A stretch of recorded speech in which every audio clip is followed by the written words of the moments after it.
Hey, this is Matthew. And this is Andrea. Welcome back to Nerd News Today, and it's time for another statue review. Yes, it is. You are very enthused, and I like it. From Diamond's DC Gallery Diorama, we have 89 Batman, aka Michael Keaton. Diamond Select got the rights to the Batman original movies, I guess. AKA one of the best Batmans. And we've seen a few pieces from Batman Returns. We've now got this one from Batman 89 of the main man himself. Ooh, I'm so excited. Michael Keaton is definitely one of my favorite Batmans. Very much iconic, yes. And before we take a look at the statue out of the box, let's first take a look at this packaging because there's a lot to look at. It's bigger than my head. Well, that's an interesting way to size up a statue, but okay. This box is huge. It really is. That's also because this is a really vertical piece. This is a very tall piece, as we're going to see once we take him out, because it's on a really big base there. But yeah, the box, though, despite that, is actually pretty slim. Yeah. It is very tall. That does make it a little bit of a pain in the butt to deal with in terms of sizing and space, but there's a lot in this. Oh, yeah. This one's going to be a fun one. Yeah, as you can see in the front, we've got a really big window here, which gives us a glimpse of what's on the inside. And each side has something there. Wow, this is pretty hefty, too, gotta say. And, of course, Diamond Sunroof. Diamond Sunroof. Because, you know, Batman needs more vitamin D. He probably does. I mean, he's pretty deficient. Yeah. He's all out. And, on the back of the box, you can see what the statue is supposed to look like. You have a very wordy bio. Really wordy. We're not going to try and read that. And this bio is kind of just a really huge run-on sentence. Which is why we're not going to try and read it. Yeah, because, you know, we've actually been pretty complimentary towards Diamond's bios in the last really this year, in fact. They've really improved on their bios, because we didn't like them back when we first started looking at these statues. Now they've really gotten better at condensing the information and giving us good info. This time around, bit of a run-on, bit of a miss. But the thing is, it's not even bad information. It's actually very good information. It's a solid bio if they just made it sentences instead of one enormous run-on. Yeah. You know, whose idea was it not to make it several sentences? All you have to do is do a period and a capital instead of, commas, more commas. Not that hard. Yeah. As always, listed on the box is who designed it, Sean Knapp, and who sculpted it, Rocco Tartamella, who we've seen his work before. So that's pretty cool. We've seen both their work. They both do some nice stuff. And what the back, by the way, does not mention is that it is based on the 89 movie, and it's supposed to be a Michael Keaton likeness. Now, I'm pretty sure on Diamond's website they do list it that way, and we talked about that again when I looked at the Catwoman from Batman Returns. Yeah. On the website it said Michelle Pfeiffer, but on the box it did not. So it might just be a licensing issue. I don't really know, but it's an interesting thing to note. Clearly it is supposed to be Michael Keaton, though. Oh, yeah, there's no doubt about that. Yeah. So why don't we go ahead, let's take our Batman out of the box and take a look at him from all angles. I am the Knight. And we're back, and here is our Batman out of the box. This is an impressive piece. Yes, it is. It's not a perfect piece, but it is very impressive. From the height, the texture, the look. Sorry, I'm getting a little carried away. Yeah, so before Andrea gropes this Batman too much, let's start talking about the details. Well, we'll see how things go here. Let's talk first things first. Does this likeness look like Michael Keaton? Yes. Yes, I think we can both agree on that. The sculpt is a definite yes. You know, it's all about the lips of Michael Keaton. That's what's so notable about that Batman, really. Yeah. That one little bit of exposed face, it was so important. And Keaton's mouth is really what made it work. Though, I will say, I'm not 100% sure, but I do feel his lips are a little plumper than I expected. Like, he used Kylie Jenner's lip kit or something. You know, I feel like this is a beauty influencer's dream lip. And it's funny that it's a Michael Keaton statue. This is beauty influencer Batman. Yes. Okay, I remember that variant as a kid in the Kenner toys. It was very popular. I will say from every angle, though, like especially the profile, too, like, oh, yeah. You can see that. It's totally Michael Keaton. Like, in terms of likenesses, it's funny to say this, but it's probably one of the best they've done of an actual person. Yeah. And it's funny because we're not really seeing that much of the person's face, but, because they're so little, they really needed to nail it, and they got it. Absolutely. And same thing with the eyes, too. The eyes are also what will be a big part of ruining this piece, because it's the only other detail we see of the actor's face, but the eyes are really perfect, too. I really like the look of those eyes. Are you saying you like his eyes? Yes, I fall very much into them. Can you get lost in them? I'm lost in Batman's eyes. I'm not surprised. I would be, too. Yeah. But the one downside of that is the paint. Yeah, the paint is... It's such a weird thing. It looks almost as though he got sunburnt. I don't really know how to even really put words that it's like Yeah, part of it is sunburned. My theory is they were trying to do a little bit of shading and they were heavy-handed with the reddish tones because they were definitely trying to get his skin tone right. But yeah, I think in an attempt to add some depth, it was a little too heavy-handed.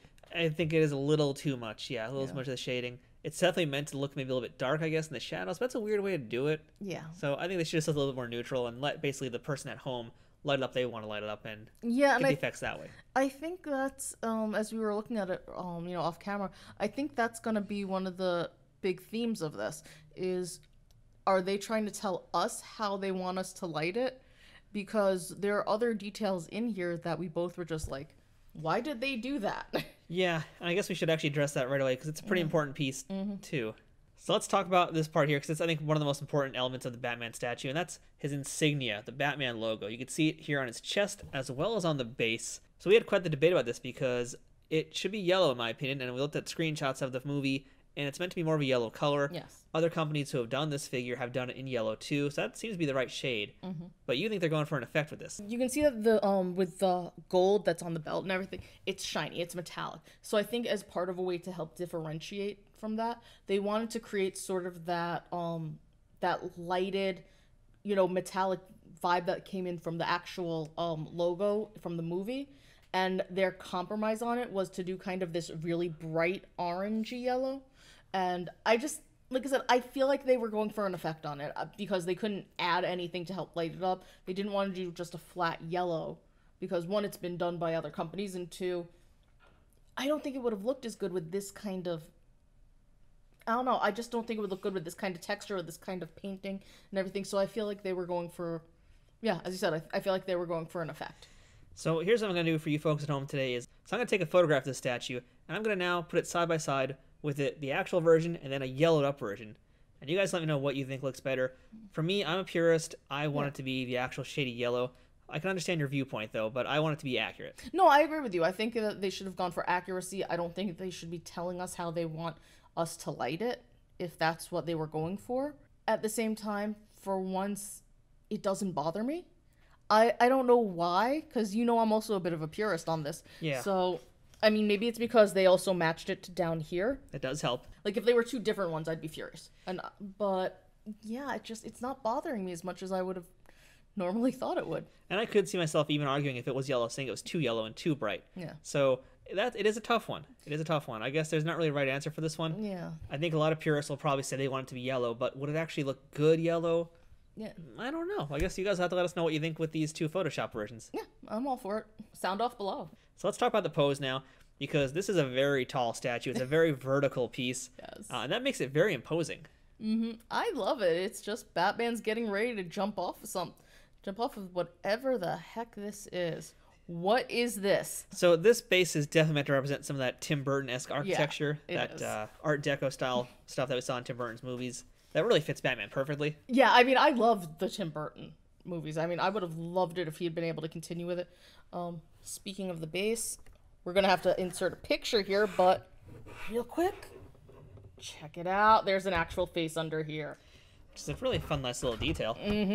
I love that Batman's on top of this statue, or whatever this base is supposed to represent, and he looks like he's about to jump off. By the way, just side note, yeah, when I was just tilting it, I hit the diamond death traps. Or one of the diamond death traps. Yeah, because every diamond select piece always has a part you can kill a man with. This time around, it's on his gauntlets. And ooh, those are sharp. On up here, too. Yeah, his ears are also very pointy. This is a good piercing weapon. We have 3 death traps. I like it. Yeah, so that's pretty great. But outside of that, this piece is actually fairly smooth. And that's what makes the texture kind of help it out a little bit. Because this rubber suit that's supposed to be on Batman here, it is very smooth. His muscles are very rounded. So we need to, of course, have those points.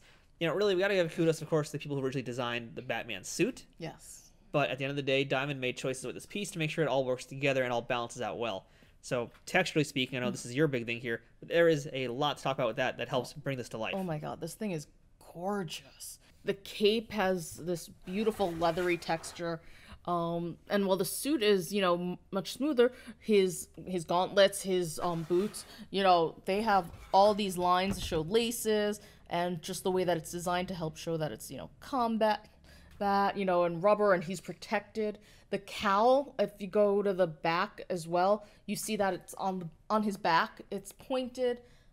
I mean, and then just again, this base. This base is so cool.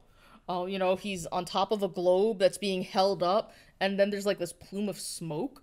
But what's cool is the plume of smoke is more translucent, and so it's just, yeah, all these little details went into it, and it's just beautiful. So as just a standalone costume, we all know it's like one of the best Batman costumes ever. Oh yeah. So what do you do with it when you're making a statue, and how do you make it even more special? So that was the challenge for this piece, and I think what they did really smart was combining those rounded pieces with these sharp edges and the verticality. Yeah. Because the Batman costume, it's always been about being big, vertical, imposing, and they did that here. They've got the triangle shape, which connects to the ears, and because he's holding out the cape just enough to expose it and show what's there, it helps create that sense of space there. But now we've got all these round shapes, too, that help kind of make this thing go around. So yeah, obviously the chest, he's got those abs molded into himself. The globe is very round. And the base too is an oval. Yeah. So these things kind of help the pointiness. It helps exaggerate the pointiness of the piece. Yeah, and you know, speaking of the actual base, I have to say one thing I really like is that it's not a pure black. It's a little speckled, which again helps lend itself to the reality of the piece. Yeah, when I first saw the speckle base, I didn't know how I felt. I didn't think I liked it. But then the more I looked at the piece as a whole, I realized it couldn't be just straight black. Yeah. It needed to be speckled. It needed to have that kind of gray tone in it because this piece is fairly monochromatic. Yeah. There's only just, a little bit of pop of color with the gold. The face is the face, bleh. But yeah, the logo, the belt, and, well, that's... You bled? I bled the... You bled Michael Keaton? Just the orange. It's still Michael Keaton! Michael Keaton is fine. His orange, not so much. My point being, the little shades of color really help it out. And yeah, the base, it should not have been a flat black. It needed to have some depth to it. Yeah. And that helps mirror all the other colors we have because the only other shade in this really is these gray. So it helps tie it together. I gotta say, I think this is actually a really brilliant statue. I mean, the more I look at it, the more I see little details that are just so cool. Like his hands, you can see the lines on the cape where he's holding it. Over on the side. Yeah, there's a little line in the back, and I'm not 100% sure. It looks like it could either be a smudge of some kind, or it looks as though it could be some damage that he sustained in a fight. It's just really cool that you have these, it shows wear and tear. I mean, this cape looks worn. Yeah. And I love it. So overall, this is a really strong piece, and I gotta say for a Batman piece, I looked at one earlier this year, which was the Dark Knight's Metal Armored Batman statue, which I called the best of 2020. You weren't here for that one. I'll have to show you that one off camera. But I will say this one is definitely another top contender. And for what I've looked at so far, I'm not going to rank these off the top of my head, but that Armored Batman, the Sub-Zero from Mortal Kombat, and this Keaton Batman 89 piece, top 3 so far of 2020. And for a $50 piece, this is a bargain. Yeah. This is really great piece. This is one of the ones to get if you're a Batman collector. Really, if you're a Batman 89 collector, you want to get something that's not going to cost you an arm or a leg, you're looking at it right here. It's definitely a stunning knockout piece. Diamond really outdid themselves. Yeah, this is a real good one. In spite of some of the flaws that we found with it or the things that we don't agree about on it, I still think it's definitely a buy. Yeah, I completely agree. Yeah, not disappointed with this in any way whatsoever. Very happy with it. And I think you will be too. So if you want to pick up this Batman 89 statue, why not use our Amazon affiliate link in the description below, which helps us out and costs you guys nothing extra. And don't forget to sound off below and let us know your thoughts on, the orange versus yellow debate. So until next time, I'm Matthew. I'm Andrea. We'll see you guys here on Nerd News Today for more statue reviews and everything else that happens on this channel. So until next time, I am the Knight. And I'm taking this home. Goodbye. Oh, don't worry. I'll get it back. What a twist. You weirdo.